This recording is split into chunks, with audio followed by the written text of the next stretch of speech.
Hello, bachcho. So let's read the question given here. So the question here says, consider the following statements about regulation in humans.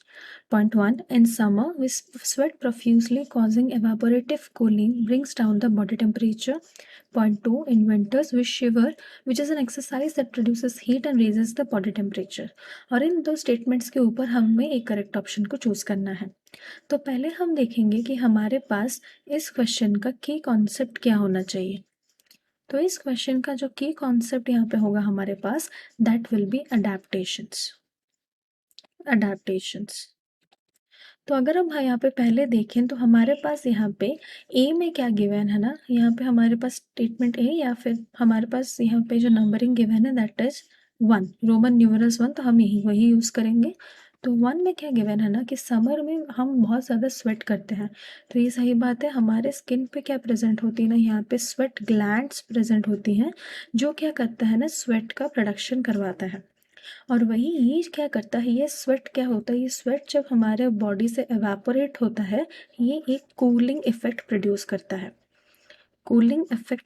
करता है. जिसके वजह से क्या होता है ना, हमारा बॉडी का टेम्परेचर जो है वो जितना हाई रहता है उससे थोड़ा नीचे आ जाता है और हमें उससे काफ़ी रिलीफ मिलती है. तो यहाँ पे हमने क्या देखा, ये जो स्वेट ग्लैंड्स यहाँ पे स्वेट प्रोड्यूस करते हैं, ये एक तरह का हमारा क्या होता है ना, अडेप्टेशन होता है. फिर हमारे पास यहाँ पे स्टेटमेंट 2 में क्या प्रेजेंट है ना कि in winters we shiver which is an exercise that produces heat and raises the body temperature. Winter में क्या होता है ना, बहुत ठंड होने की वजह से हमारा बॉडी का जो टेम्परेचर है वो एनवायरनमेंट के साथ एम्बिएंट रहने के लिए घट जाता है.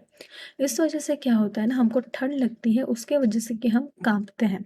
कांपने की वजह से हमारे बॉडी के जो मेटाबॉलिक प्रोसेसेस होती हैं वो सारे भी क्या हो जाती है ना, जो मेटाबॉलिक प्रोसेस होती हैं वो सारे भी यहाँ पे हैस्टन हो जाते हैं. उसकी वजह से क्या होती है ना, हमारे बॉडी में इनफ हीट प्रोड्यूस करता है to be ambient with the environment. तो अगर हम यहाँ पे देखें ये दोनों स्टेटमेंट हमारी सही हैं, तो यहाँ पे हमारा जो करेक्ट ऑप्शन होगा that will be option C, both statements are true. Hope you understood it well. Best of luck.